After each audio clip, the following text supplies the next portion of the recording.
Você está escutando o livro Mago Supremo, em Livrocast, audiobooks em português. Não esqueçam de deixar seu like e se inscrever no canal. Prólogos 1, 2 e 3. Prólogo 1.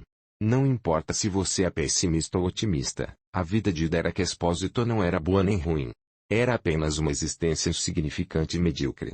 Seu pai era um homem abusivo bipolar, capaz de desaparecer em seu quarto por dias durante a fase depressiva. Ele acordava apenas para comer, usar o banheiro e os ocasionais vamos tornar sua vida miserável um ataque de raiva. Durante sua fase eufórica, ele trabalhava como um louco, mas não tendo nenhum talento nem como empresário nem como escalador social, era incapaz de ser bem-sucedido e estabelecer as conexões certas. Em seu estado natural, sempre que ele decidia tomar seus medicamentos, ele era apenas um treinador de batatas que se levantava e trabalhava apenas para evitar a culpa e o desprezo de vizinhos e colegas. Qualquer que fosse sua condição mental, ele sempre foi um exemplo perfeito de pai abusivo. Seus filhos sempre foram uma desgraça aos seus olhos. Eles nunca estudaram muito, nunca foram disciplinados o suficiente, nem demonstraram respeito o suficiente. E ela estava sempre lá para se lembrar deles como estavam errados. Ele gritava com eles pelo menor erro, lembrando-os constantemente de que eram apenas parasitas que sugavam seu trabalho duro. E quando as palavras não eram suficientes ou quando não atendiam às expectativas dele com notas ou tarefas escolares, não havia professor como cinto de couro. Portanto, Derek e Carl tiveram que aprender rapidamente a se defender, já que a mãe distraída praticamente os esqueceu logo após o parto, dedicando sua vida em busca de paz e sossego, mantendo-se o mais longe possível das birras do cônjuge. Derek era 2 anos mais velho e tentou desesperadamente cuidar de seu irmãozinho, mas sem sucesso. Eles cresceram assistindo e lendo histórias sobre heróis protegendo os fracos e defendendo a justiça. Mas nenhum herói apareceu para salvá-los. Toda semana eles eram forçados a ir à igreja para adorar um Deus benevolente e indefinido e seu filho, o Salvador de toda a humanidade. Mas não importa o quanto eles oraram ou quão bons eles eram, nenhum milagre ocorreu. Então, eles simplesmente pararam de acreditar em heróis e, em vez de perder tempo com as orações que encheram, a escola era um único oásis, mas isso só durou até a 6ª série. Uma vez no ensino médio, nem demorou um mês para o início do bullying. Suas roupas baratas e disposição sombria os tornaram os alvos mais fáceis. Eles estavam tão acostumados a serem jogados e insultados que nem se deram ao trabalho de revidar. Durante muito tempo, Derek considerou o pior momento de sua vida inútil. Depois de um mês, ele sabia que não podia aguentar mais isso, então tentou melhorar as coisas. Ele relatou os abusos de seu pai aos serviços sociais com um e-mail anônimo, mas, com excesso de trabalho e falta de pessoal, o assistente de serviço social fez uma breve visita e nunca mais voltou. Depois, tentou acabar com o bullying denunciando seus agressores a um professor, que por sua vez lavou as mãos denunciando ao diretor. O diretor não queria se meter com o que considerava brincadeiras infantis, então chamou os pais de Derek para informá-los do problema, esperando que eles deixassem passar. E pelo menos seu desejo se tornou realidade. Derek, em vez disso, levou uma surra extra por não ser homem o suficiente para enfrentar seus próprios problemas. Você é realmente tão estúpido por nunca aprender nada comigo? Nunca delegue. Se você quiser que algo seja feito corretamente, faça você mesmo. Derek nunca se sentiu tão desamparado e desesperado. Então naquela noite ele gritou, até adormecer.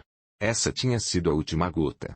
No dia seguinte, ele se sentiu diferente, de cabeça clara como nunca antes. Já não era hora de desespero, ele precisava de um plano. Levaria anos para perceber que algo dentro dele havia morrido. Ele não era mais capaz de confiar, esperar ou desenvolver qualquer senso de parentesco. Ele estava cercado por inimigos, e para sobreviver, Derek precisava ser capaz de lutar. Então, Derek pediu ao pai para deixá-lo entrar em um dojo e aprender artes marciais e, para sua surpresa, ela não precisou implorar nem pedir 2 vezes. Seu velho ficou contente que sua desculpa esfarrapada e magricela de uma criança estivesse finalmente interessada em se tornar um homem. Sua única condição era que Derek não tivesse permissão de sair por pelo menos 1 ano, caso contrário ele teria que pagar por isso.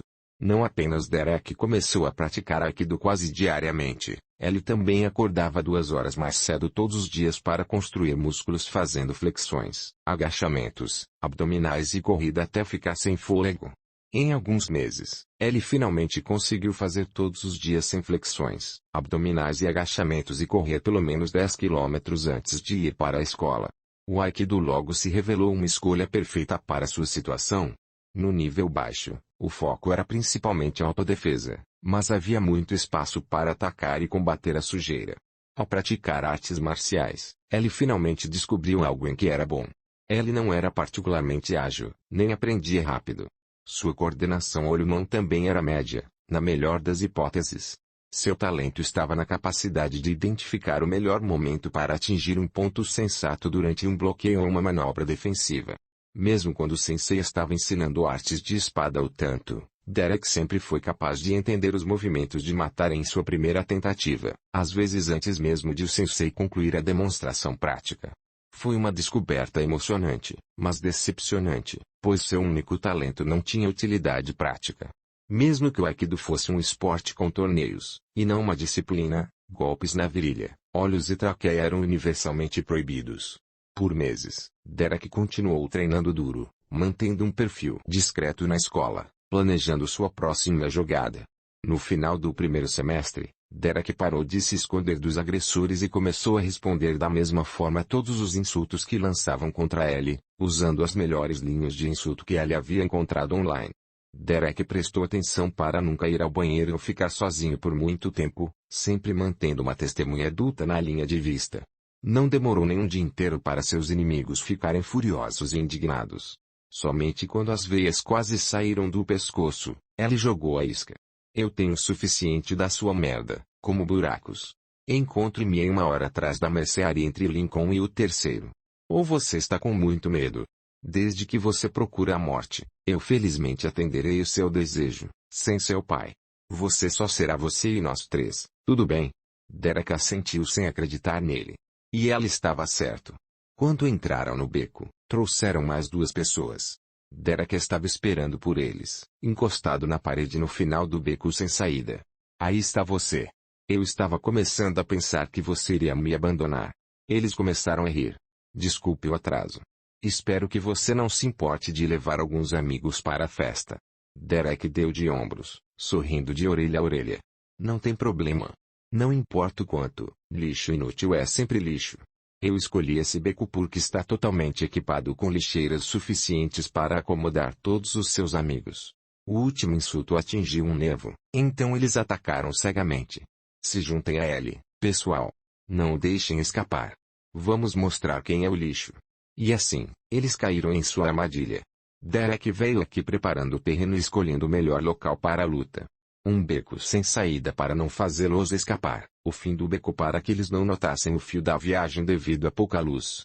Os 2 primeiros caíram com força no concreto, e os que estavam atrás deles estavam tão preocupados em não pisar nos amigos que nunca viram o cano de aço chegando. Eles vieram em números. Derek veio completamente armado. Usando o cano como espada, ele rapidamente os atingiu respectivamente na cabeça, na lateral do joelho, na virilha. Só então ele começou a bater nos 2 que estavam tentando se levantar. Enquanto eles estavam gemendo e soluçando no chão, ele usou uma faca pequena para cortar o arame, depois começou a espancá-los várias vezes com o cano de metal, dando uma atenção especial às regiões inferiores. Profundamente por dentro, ele sabia que o que estava fazendo estava errado, mas não se importava. Se o mundo foi construído para ser injusto, o único curso de ação possível era torná-lo injusto em sua vantagem. Então, ele pegou o taser que ele pegou emprestado de seu pai e os deixou inconsciente. Depois, despiu-os completamente e tirou várias fotos de cada um deles e até os filmou depois de organizá-los, para que parecessem estar se misturando. Então ele os jogou com um balde de água fria e fechou o acordo. Desculpe estragar suas garotas momento brutal, mas eu preciso de sua atenção por 1 minuto. Quando os agressores acordaram, eles ainda estavam com tanta dor que mal podia notar que estavam nus e se abraçando. Respondendo a Derek enquanto ele ainda segurava firme o cano de aço estava fora de questão, então eles ficaram calados e ouviram. Eu fiz um álbum de recortes de vocês, mesmo um curta, carreguei no meu computador e até na nuvem. E seria terrível se alguém que eu não conheça, como eu, por exemplo, os carregasse em todos os maiores sites de hospedagem de imagens. Você sabe como eles dizem, a internet nunca esquece. Os agressores começaram a chorar e implorar. Imagine o quão terrível seria. Sempre que alguém usaria seu nome no Google, seja sua avó, suas namoradas ou até as faculdades em que você estava disposto a se candidatar, a primeira coisa a aparecer seria essas fotos. Cara, não. Por favor, eu nem te conheço. Só estava fazendo um favor a um amigo. Foi apenas uma piada, por favor, me perdoe. O coro de mendigar deu-lhe arrepios. Derek queria vomitar na hipocrisia deles. Eu não ligo para suas desculpas patéticas. A partir de hoje, você me deixará em paz. E é melhor você rezar para que nada aconteça comigo, porque a nuvem está configurada para que, se eu não digitar a senha todos os dias, carregá-los em qualquer lugar. Sem esperar pela resposta, Ellie se virou e se afastou. Quase esquecendo, joguei suas roupas aleatoriamente nas lixeiras. Não consigo lembrar qual é qual. Se você não quer ir para casa em seu traje de aniversário, é melhor começar a cavar. Até mais, otários. Derek voltou para casa eufórico, quase cantando. Ele nunca se sentiu tão orgulhoso de si mesmo e tinha a confiança completamente merecida de que nunca mais pensaria naqueles idiotas. Prólogo 2. O assédio terminou, mas sua vida social nunca deixou de ser infeliz. Como Ellie poderia fazer algum amigo com uma vida privada tão vergonhosa? Ellie tinha que esconder constantemente as contusões com mangas compridas e tinha ficado sem desculpas plausíveis para sua raia de olhos negros meses antes. Seus colegas de classe e professores simplesmente fingiram não saber e ela apenas fingiu acreditar que era um bom mentiroso. Foi doloroso, mas administrável. Ela ainda tinha seu irmão mais novo com quem compartilhar essa dor. Carl era tudo o que tinha, sua família, amigo e confiante. Ellie era a palavra completa de Derek. Mas quando a cidade chegou, Ellie começou a se apaixonar por garotas em sua escola, e esses sentimentos não foram tão facilmente suprimidos. Mais uma vez, Ellie se sentiu totalmente desamparado. Ellie não podia contar a ninguém sobre seus problemas, não podia permitir que as pessoas se aproximassem dele, caso contrário, Ellie teria que pensar em uma explicação para não ter permissão para trazer nenhum amigo para casa. Muito menos uma garota que Ellie gostasse. Derek era atormentado por pensamentos cruéis, muitas vezes exigindo seus porque o que os outros davam como certo era apenas um sonho impossível para Ellie. Alimentado pelas tempestades hormonais, a raiva de Derek começou a crescer incansavelmente. Ellie começou a ter problemas para dormir à noite, pensando em todos aqueles casais apaixonados por aí. Derek sabia que ela era diferente deles. Sua falha incapacitante não era ser tímida ou ter um caso grave de acne. Seu problema não poderia ser curado por nenhum médico, porque tinha nome e sobrenome. Ezio Expósito, seu saco de lixo de pai. Derek começou a conceber plano após plano para se livrar dele, mesmo que isso significasse matá-lo. À noite, ele elaborava planos elaborados e meticulosos que frequentemente envolviam tortura prolongada, fazendo Ezio sofrer como Derek sofria durante todos esses anos. Mas quando a manhã chegava, ele sempre percebia que era um plano estúpido. Mais ilusões do que qualquer outra coisa. Derek não tinha os meios e a crueldade necessários para se livrar de Ezio. Não importa o quanto ele odiava, Ezio ainda era seu pai e ele era apenas um adolescente irritado. Matar Ezio? Certo. E então? Viver uma vida inteira cheia de culpa. Fugindo de casa para evitar ser preso. E com que dinheiro? Matar Ezio significaria abandonar Carl para sempre e destruir qualquer chance possível de ser feliz no futuro. Então, todas as manhãs, Derek engolia seu plano junto com Mingau e seguia em frente.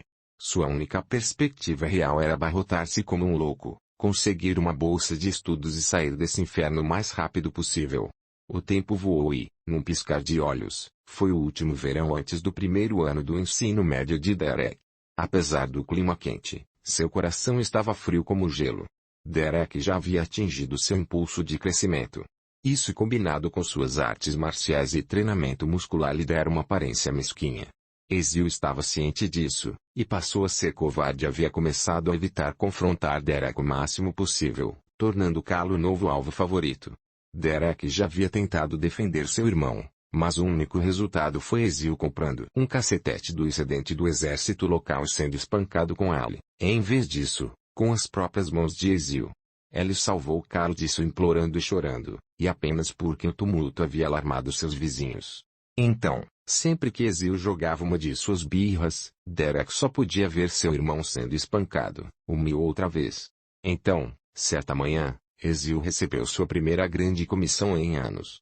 Então, ele vestiu seu melhor traje apesar do calor e mandou Derek preparar a pasta e o laptop.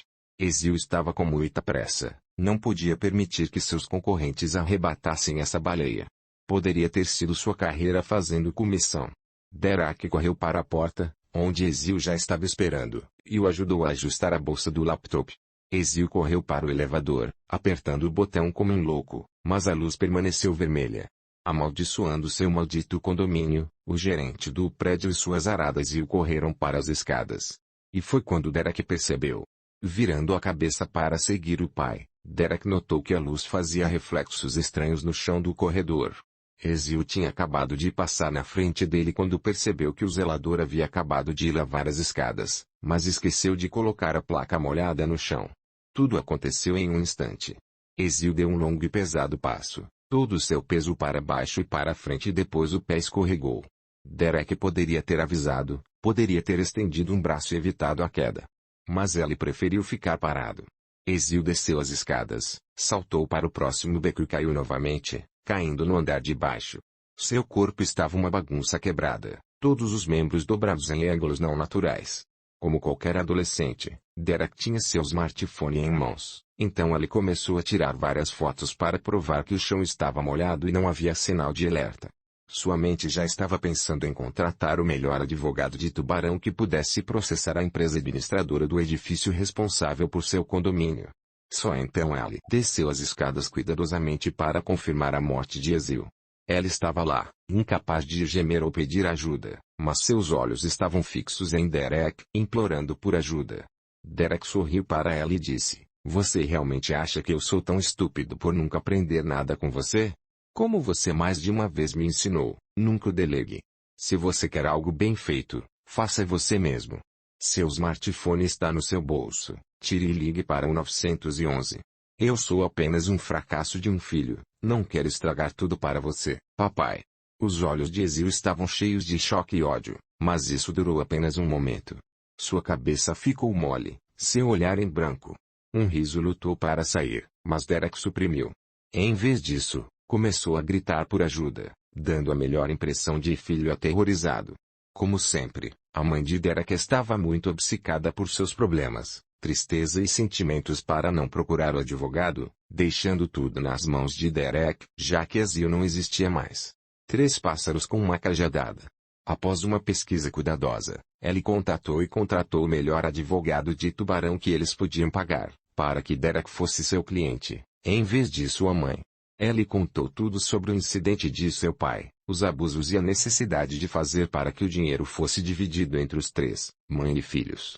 Derek e Carl foram muito firmes nesse ponto, queriam que o advogado iniciasse o processo para obter a emancipação.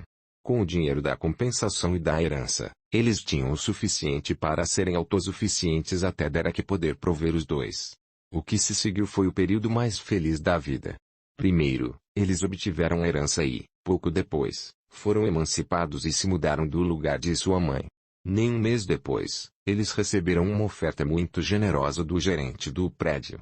Eles o usaram para se estabelecer e fazer planos adequados para o futuro. Durante os anos seguintes, os agressores não foram um problema.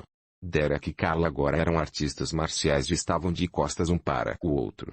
E finalmente, eles puderam experimentar ter amigos e namoradas. Seu pesadelo doméstico finalmente acabou.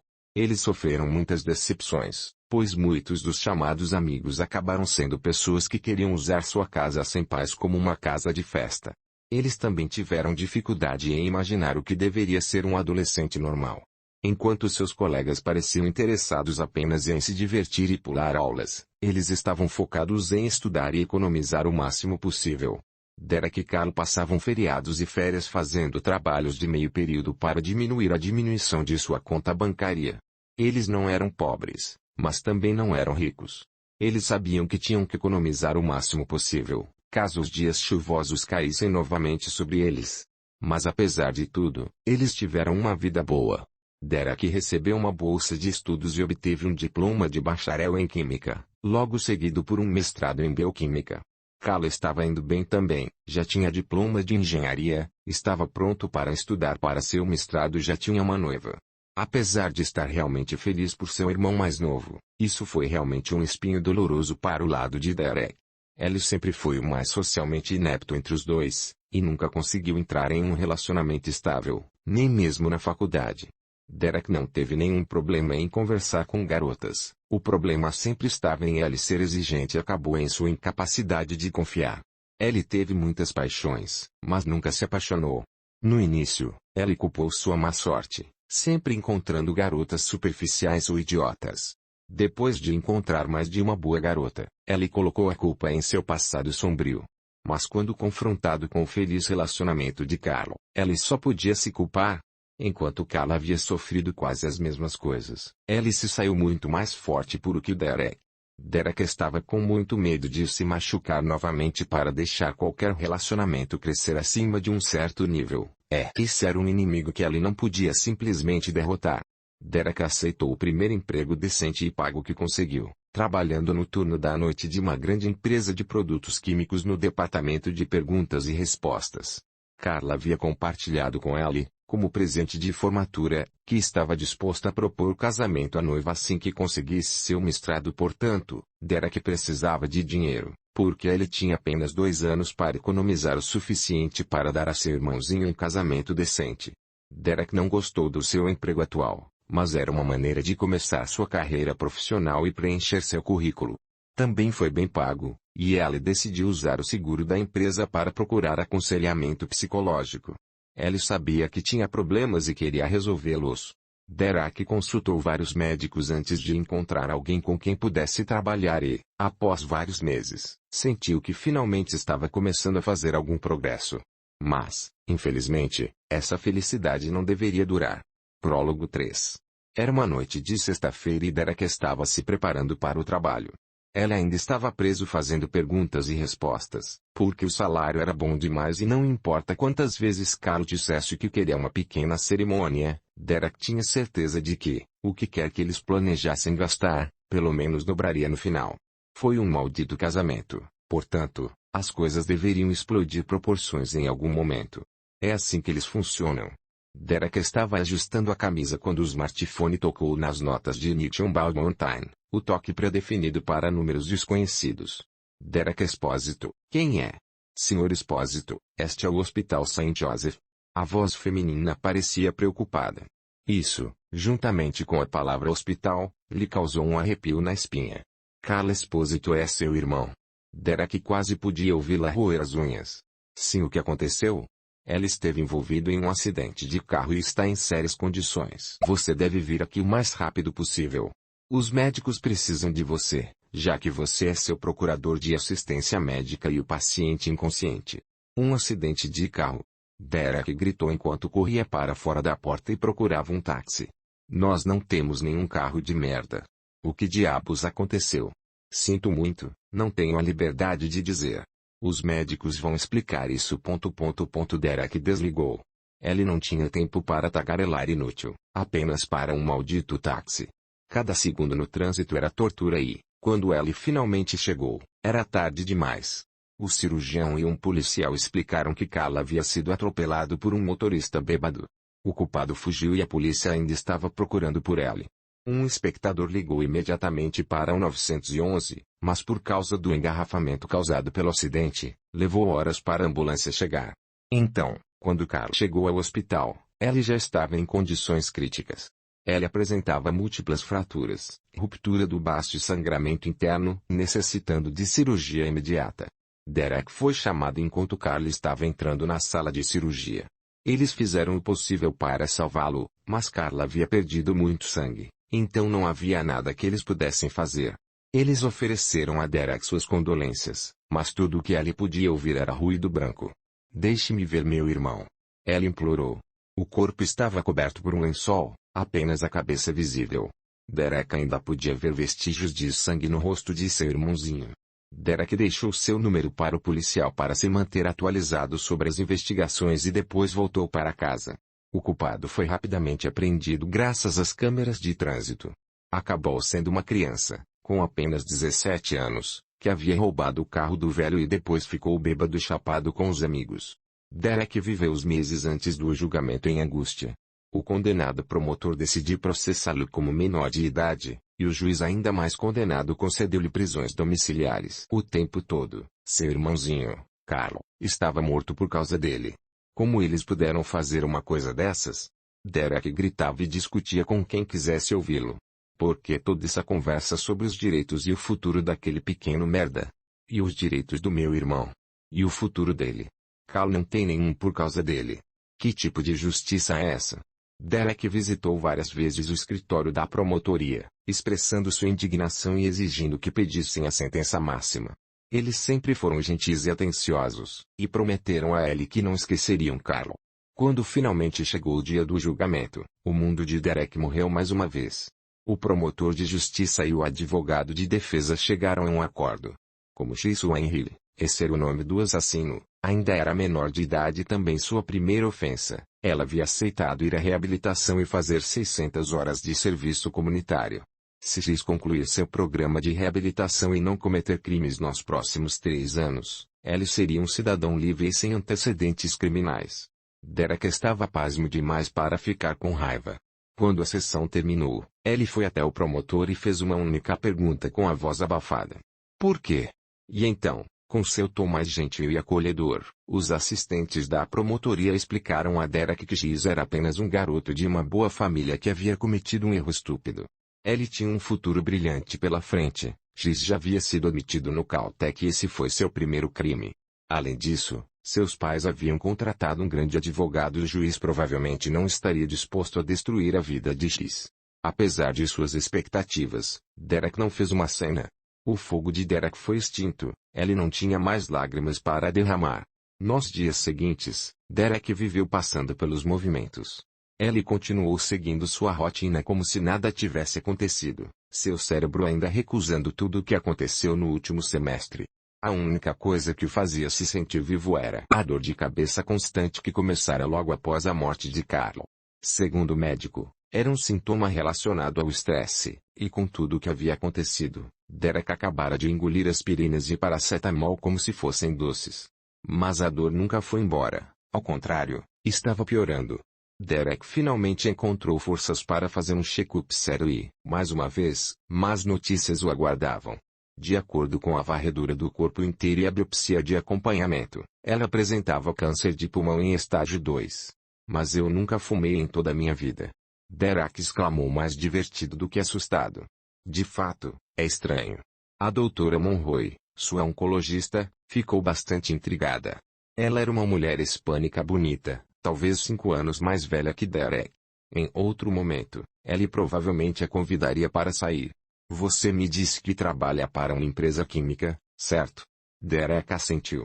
Um câncer tão agressivo é muito incomum para ser uma coincidência. Minha opinião pessoal é que o sistema de ventilação falhou.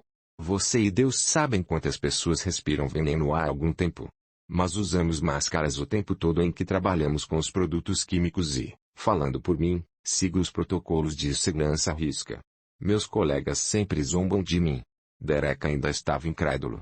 Então, talvez as máscaras sejam pedaços baratos de lixo. Ou talvez o laboratório ou um depósito, se não os dois, tenham vazamentos. Esses desgraçados corporativos só buscam lucros. Não me surpreenderia nem um pouco se eles cortassem o orçamento de segurança para colocar mais dividendos nos bolsos. A doutora Monroe ficou ultrajada demais, mesmo em seu estado catatônico. Derek percebeu que havia mais. Doutor, o que você está escondendo de mim? Ele perguntou, olhando-a diretamente nos olhos pela primeira vez. Ela mordeu o lábio inferior por um tempo antes de responder. Entre você e eu, você não é o primeiro caso da sua empresa. Eu já relatei isso ao Departamento de Saúde e às autoridades federais. Se eu estivesse no seu lugar, conseguiria um bom advogado e processaria a alma. Você precisará de muito dinheiro para os tratamentos. Concordo com o advogado, mas recuso qualquer tratamento. Vou apenas tomar cuidados paliativos. A doutora Monroe pulou da cadeira. Você percebe que sem os tratamentos adequados você tem 6 meses, 1 ano na melhor das hipóteses para viver? Além disso, como eu já disse, seu câncer é realmente agressivo. Precisamos começar o mais rápido possível, se quisermos uma chance de cair fora. A situação era dramática, mas Derek achou todas essas palavras nós hilárias, para que ele não pudesse deixar de rir. Nós mal nos conhecemos, doutora. Então, não temos nada a fazer se não seguirmos caminhos separados. Derek disse para ela com um tom gelado. Para que eu tenho que viver? Não tenho família, nem entes queridos. As cinzas do meu irmãozinho são tudo o que resta para me fazer companhia. Eu poderia morrer amanhã e não daria a mínima. Eles se separaram em termos ruins, mas ela ainda lhe deu seus números, caso ele mudasse de ideia ou simplesmente precisasse conversar. Derek ligou para o antigo advogado de Tubarões e explicou tudo. Anos se passaram, mas eles ainda se mandavam cartões de Natal. Derek tinha ficado de olho nele, apenas por precaução. Agora ele tinha mais cabelos grisalhos do que antes, mas ainda era um tubarão de primeira classe. Derek parou de ir ao trabalho e começou a gastar seu dinheiro sem muito cuidado. Ele ia a todos os restaurantes chiques que sempre desejara experimentar, comprava os ternos que sempre sonhou e só comia suas comidas favoritas no café da manhã, almoço e jantar.